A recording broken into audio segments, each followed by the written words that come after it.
인사 나누시고 말씀 나누도록 하겠습니다. 인사하실 때에 성공이 아닌 섬김으로 삽시다. 같이 인사하시겠습니다. 성공이 아닌 섬김으로 삽시다.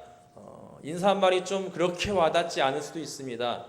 성공도 좋은데 꼭 섬김만 해야 하는가라고 생각이 될 수 있습니다. 하지만 주님 가신 그 십자가의 정신에 따라 우리들도 성공이 아닌, 세상의 방법이 아닌 주님 하신 섬김의 방법으로 살아가는 저희들이 되기를 소망합니다.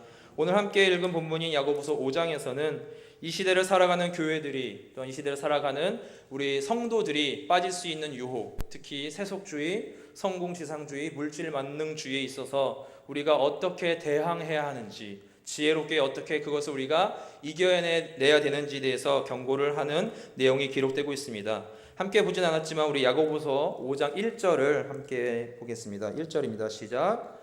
들으라 부한 자들아, 너에게 이 말 고생으로 말미암아 울고 통곡하라. 아멘.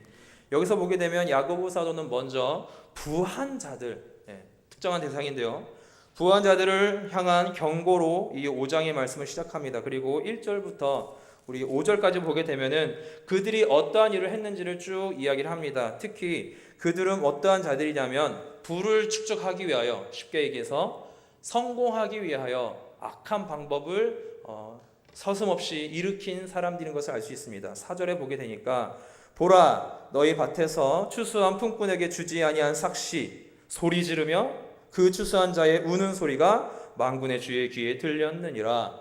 이것은 우리가 이 시대에도 충분히 볼 수 있는 성공을 위하여, 부를 위하여, 자신의 명예를 위하여 다른 사람을 짓밟고, 그렇죠, 다른 사람을 괴롭히고 그렇게 악한 방법을 행하는 그러한 지금의 모습과도 크게 다르지 않은 것을 보게 됩니다. 그리고 그 가운데는 분명히 희생하는 사람들이 있습니다. 오늘 함께 봤던 6절에 그것이 등장하는데요, 6절을 함께 다시 보겠습니다. 6절을 봅니다. 시작. 너희는 의인을 정죄하고 죽였으나 그는 너희에게 대항하지 아니하였느니라. 아멘.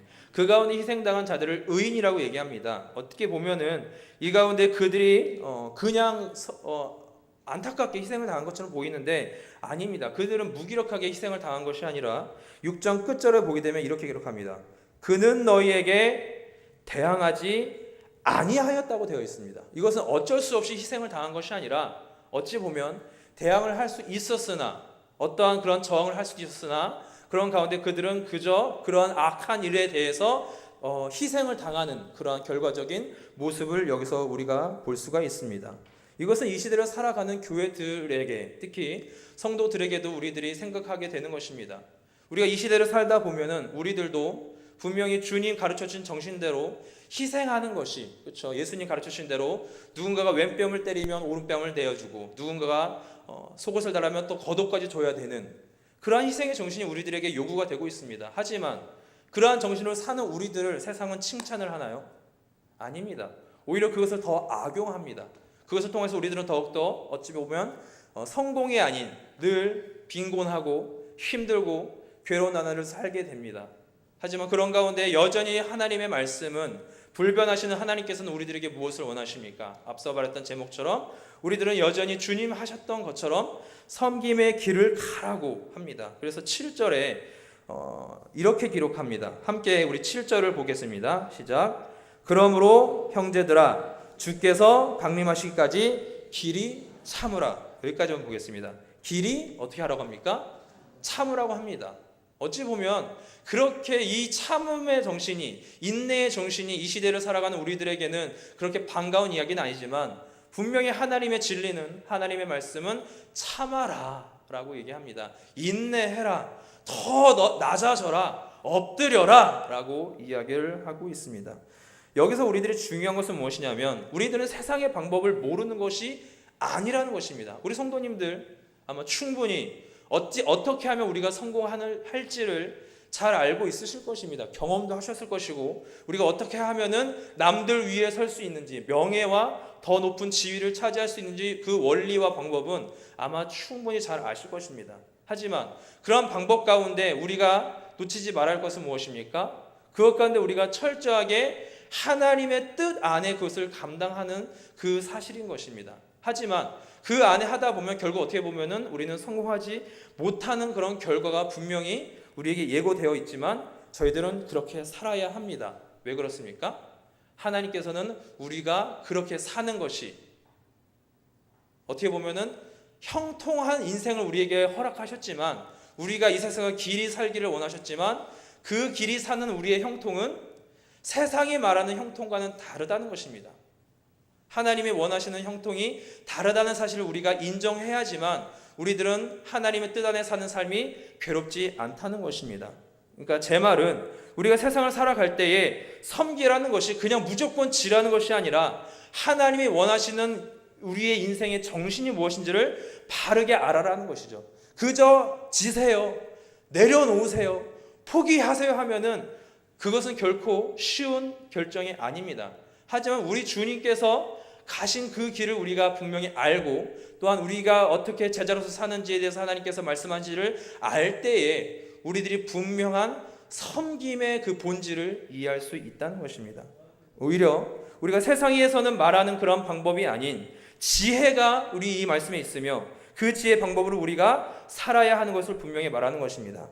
영적인 방법이 분명히 있다는 것을 우리는 말씀을 통해서 알아야 하는 것입니다. 저는 그렇게 대표적으로 살았던 한 인물을 들어서 설명을 하겠습니다.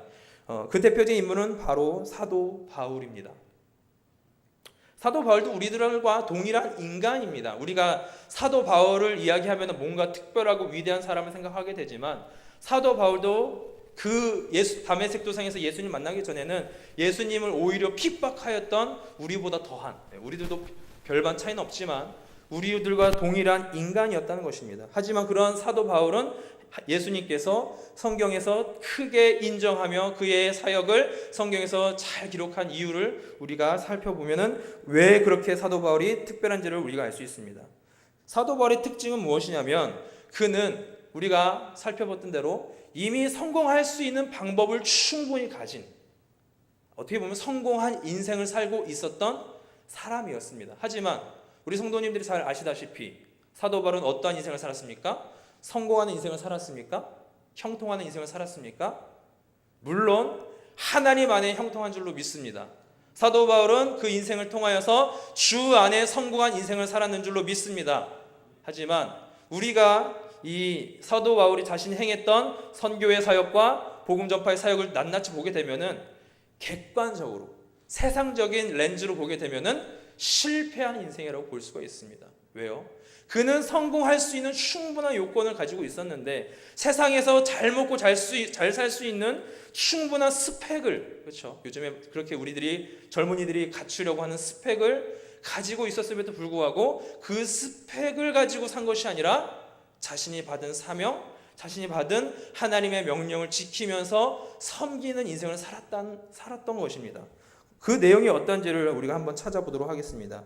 우리 고린도 후서입니다. 고린도 후서 11장 22절부터 27절까지 말씀인데요. 우리 같이 읽도록 하겠습니다. 고린도 후서 11장 22절부터 27절까지입니다. 같이 봅니다. 그들이 히브리인이냐 나도 그러하며 그들이 이스라엘인이냐 나도 그러하며 그들이 아브라함의 후손이냐 나도 그러하며 그들이 그리스도의 일꾼이냐 정신없는 말을 하거니와 나는 더욱 그러하도다. 내가 수고를 넘치도록 하고 옥에 갇히기도 더 많이 하고 매도 수없이 맞고 여러 번 죽을 뻔하였으니 유대인들에게 40에서 하나 감한매를 5번 맞았으며 3번 태장으로 맞고 1번 돌로 맞고 3번 파선하고 일주야를 깊은 바다에서 지냈으며 여러 번 여행하면서 강의 위험과 강도의 위험과 동족의 위험과 이방인의 위험과 신의 위험과 광야의 위험과 바다의 위험과 거짓 형제 중의 위험을 당하고 또 수고하며 애쓰고 여러 번 자지 못하고 줄이며 목마르고 여러 번 굶고 춥고 헐벗었으며 같이 보도록 하겠습니다. 지금까지 보게 된 바울의 이 선교 여행은 어땠습니까? 그가 기록하고 있는, 어떻게 보면 자랑하는 건데요. 그렇죠? 이거 내용들이 자랑할 만한 내용인가요? 우리 성도님들이 생각할 때에 이것이 과연 자랑할 내용인가? 어떻게 보면은 너무 괴롭고 힘들어서 감추고 싶은 그러한 과거일 수도 있습니다. 하지만 이것은 바울에게 있어서는 아까도 얘기한 것처럼 주님 안에 성공했던 내용들이기 때문에 이것을 통해서 자신이 하나님의 뜻을, 하나님의 나라와 의를 위하여 살았던 것이기 때문에 그는 이것을 자랑하고 있는 것입니다. 그 내용이 어떻습니까? 그냥 죽을 것 같습니다. 아니면 살아있는 게 기적과 같은 것이 바울의 인상이었습니다. 하지만 여기서 우리가 놓치지 말할 것은 무엇입니까? 앞서 얘기했듯이 바울이 그의 가진 어떤 조건으로서는 이렇게 살아도 살지 않을 수 있는 사람이었다는 것입니다. 그가 가지고 있는 어떤 혈연, 지연, 학연, 더 나아가 그가 특징이 뭐냐면 로마의 시민권이 있었다는 것. 이것은 무엇입니까? 그때의 그 강대국이었던 로마의 시민권이 있다는 것은 어디서든지 그가 자신을 보호할 수 있는 충분한 장치가, 그러한 도구가 있었다는 것입니다. 하지만 그는 그것을 내세우고 세상에서 어떤 자기가 방해받을 수 있는, 공격당할 수 있는 그런 모든 상황 속에서도 그것을 내세우지 않았고, 그것을 가지고 성공의 자리에 가지 않았고, 오히려 어디로 갔습니까? 철저하게 섬김의 자리로 내려갔습니다. 그 이유가 무엇일까요? 우리가 알아야 할 것은 그가 잘 나가는 사람인데, 성공할 수 있는 요인 있는 사람인데 그냥 겸손하게 살았대, 이게 아닙니다. 바울이 그렇게 할 수 있는 이유가 무엇인가? 바울이 특별한 것이 아니라 바울이 어떤 마음을, 어떠한 중심이 있어서 그러한 인생을 살 수 있었을까를 알아야 하는 것이 우리가 성경을 보는 이유입니다. 보게 되면은 그에게는 사도로서, 물론 이방인을 위한 사도로서 주님이 부르셨습니다. 사명을 받았습니다. 또한 그가 철저하게 늘 자신은 그리스도의 노예다, 종이다라고 이야기를 하지만 이것은 이 시대를 살아가는 교회들에게도, 성도들에게도 필요한 어떤 호칭이라는 것입니다. 우리들도 주님의 일꾼으로서, 주님의 복음 전파자로서 이러한 스스로를 낮추고 자처하는 그런 모습이 있어야 되며, 특히 고린도전서 9장 10절에 나타나는 바울의 정신이 필요합니다. 우리 한 번 더 말씀을 찾아보겠습니다. 고린도전서입니다. 고린도전서 9장 12절 말씀입니다. 고린도전서 9장 12절 말씀 함께 우리 보겠습니다. 다른 이들도 너에게 이런 권리를 가졌거든 하물며 우리일까 보냐. 그러나 우리가 이 권리를 쓰지 아니하고 범사에 참는 것은 그리스도의 복음에 아무 장애가 없게 하려 함이로다. 아멘. 여기서도 바울은 동일하게 자신의 사도권에 대해서, 자신의 어떤 특별한 어떤 그 방법과 자신의 어떤 스펙에 대해서도 이야기를 하지만, 그것을 가지고도 자신이 남들처럼 똑같은 처지에 성공하는 사람들처럼 자신도 성공의 자리에 가려 하지 않았던 이유를 밝히는 것입니다. 자신이 누리고 있었던 것들을 배설물로 여기면서까지 그가 하려고 했던 정신, 중심은 무엇입니까? 바로 그것을 통하여서 자신이 해야 할 사명, 다메섹 도상에서 예수님을 만남으로 회심하였고, 그 회심을 통해서 바울은 어떠한 기쁨을 누렸습니까? 구원의 기쁨을 누렸습니다. 우리 성도님들도 구원의 기쁨을 누리고 계십니까? 구원의 감격을 가지고 계십니까? 분명히 그러할 줄로 믿습니다. 바울은 자신이 과거 다메섹 도상에서, 그 이전에는 비방자였고 폭행자였고 비방한 사람이었지만 그런 자신을 용서하시고 찾아오시고 자신에게도 막 이런 사명을 맡긴 주님의 은혜에 감격한 것입니다. 그러한 감격을 가지고, 그런 은혜를 가지고 살았던 바울은 철저하게 다른 것을 다 똥으로, 배설물로 여길 수 있었던 건 무엇입니까? 자신은 이제부터 사는 이유가 바뀐 것이죠. 어떻게 보면은 우리가 이 세상 살아가는 것은 잘 먹고 잘 살기 위해서 사는 것처럼 우리가 늘 일반적으로 얘기를 하지만, 바울은 그런 어떤 일반적인 사고조차 뒤집은 것이죠. 어떻게 뒤집은 거죠? 내가 사는 것은 잘 먹고 잘 살기 위함인 것이 아니라, 남들처럼 성공의 자리 형통하는 삶, 세상적인 그런 가치관에 따라서 사는 것이 아니라 아예 삶의 이유가 뒤바뀐 것이죠. 무엇입니까?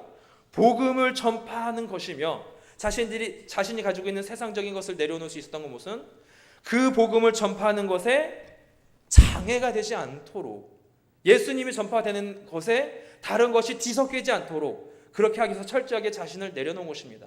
그러한 정신이 바울에게 있었던 것입니다. 사도 바울의 외침은 무엇입니까? 받은 은혜를 통하여서 그가 살아갈 때에 세상적인 것들은 자신에게는 불순물인 것입니다. 그것들은 오히려 예수 그리스도를 전파하는 것에 있어서 오히려 십자가의 구원의 은총을 덮어버리는, 가리게 하는 그러한 것밖에 안 된다는 그러한 분명한 이유를 알았던 것입니다.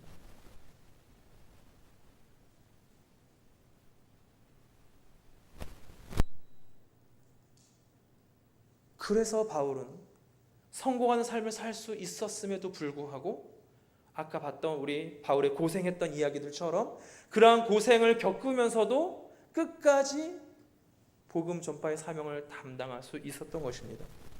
이것은 오늘 우리가 본문을 찾아봤던 야고보서에 등장하는 그 핵심의 내용과도 일맥상통합니다.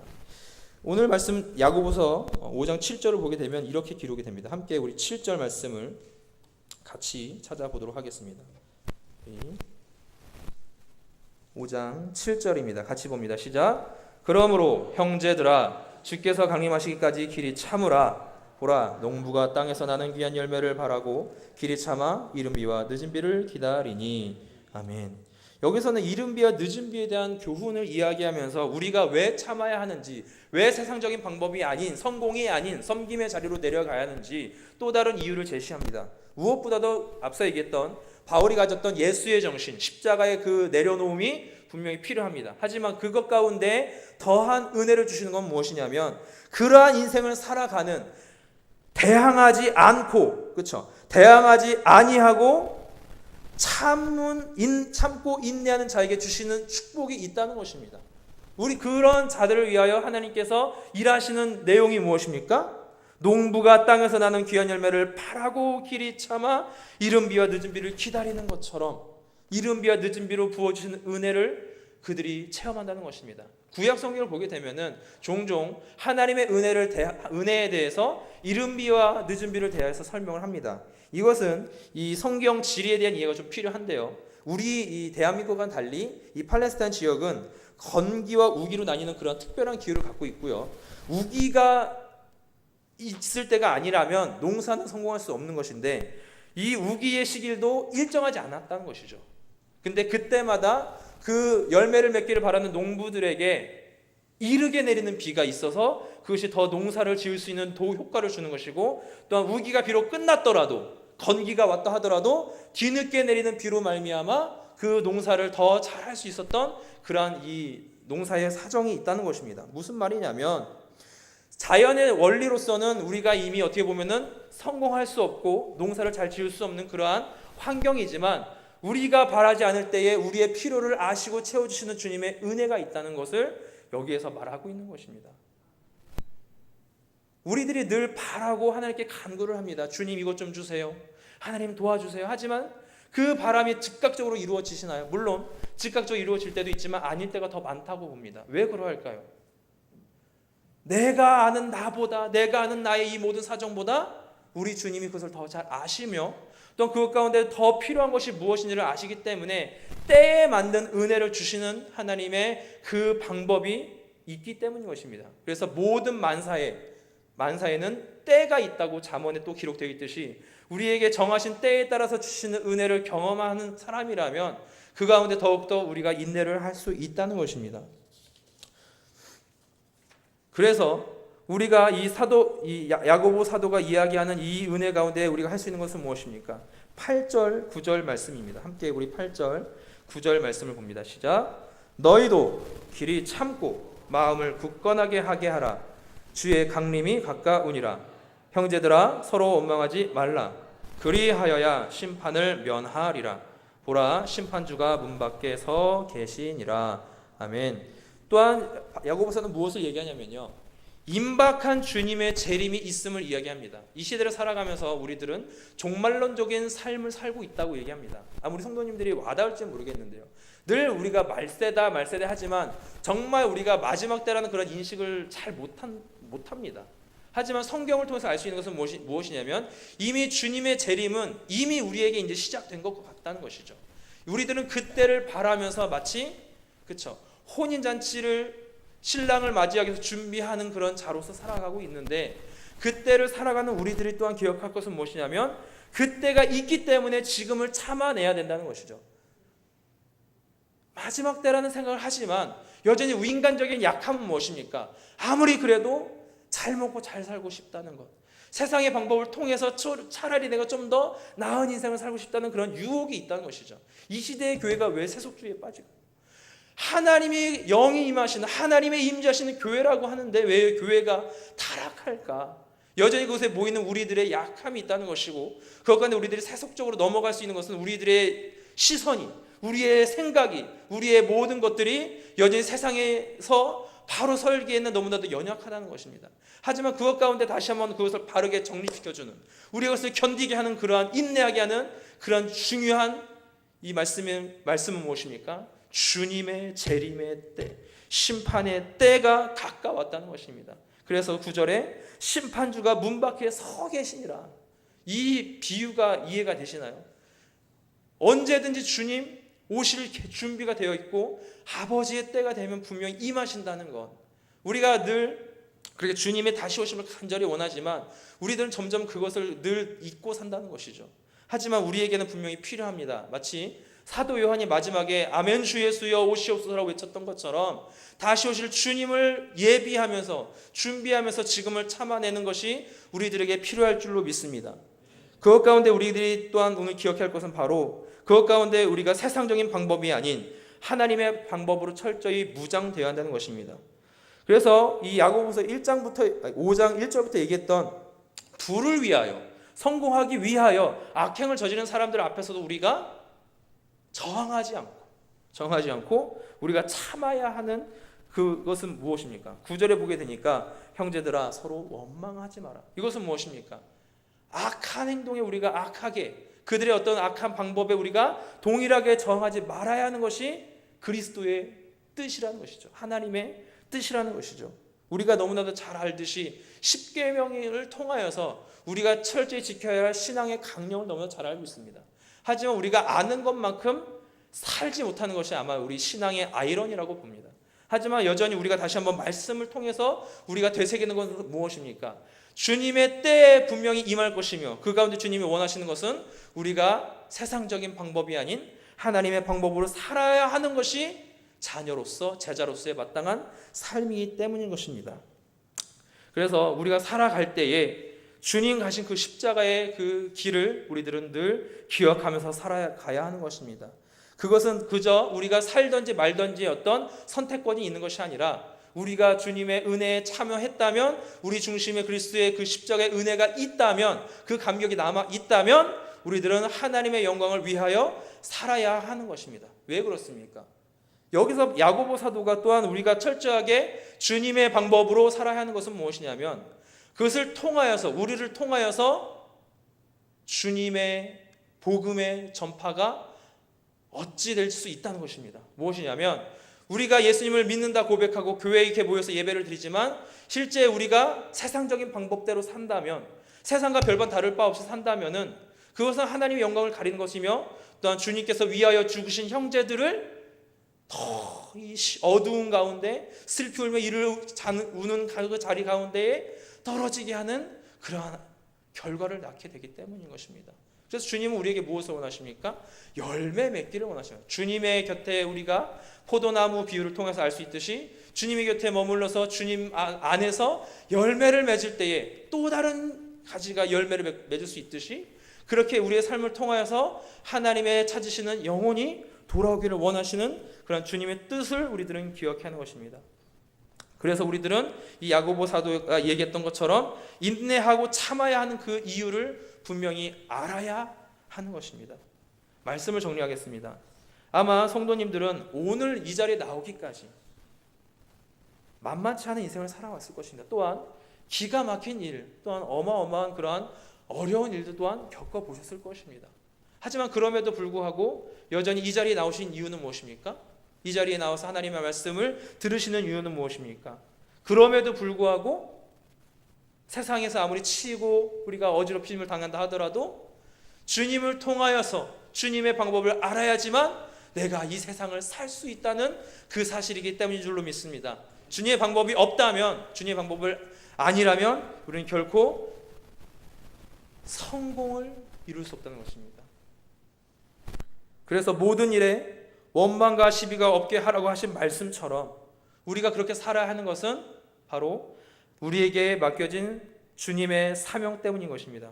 그렇게 할 때에 바울의 했던 것처럼 또한 야고보 사도가 교훈했던 것처럼 우리가 그것을 통하여서 하나님의 영광을 드러내며 하나님이 찾으시는 그 영혼을 인도할 수 있는, 참을 때에, 성공이 아닌 겸손으로 섬김으로 우리가 살아가며 나아갈 때에 그렇게 하나님의 뜻이 이루어진다는 사실입니다. 이 사실을 기억하시기를 바랍니다. 그래서 그때 우리가 살아갈 때 중요한 것은 무엇이냐면 우리 주님, 우리가 바라는 때는 아니다 하더라도 이른 비로, 늦은 비로 우리의 필요를 분명히 채워주실 줄로 믿습니다. 분명히 그렇게 우리에게 은혜 주심을 믿으시길 바랍니다. 그래서 주님의 그 은혜와 긍휼을 기억하시면서 이 마지막 때를 살아갈 때에 세상의 방법이 아닌, 성공이 아닌 섬김의 정신으로, 주님의 십자가의 방법으로 그 길을 따라가면서 끝까지 승리함으로 하나님께 영광을 돌리는 저희 모두가 되시기를 소망합니다. 기도하겠습니다.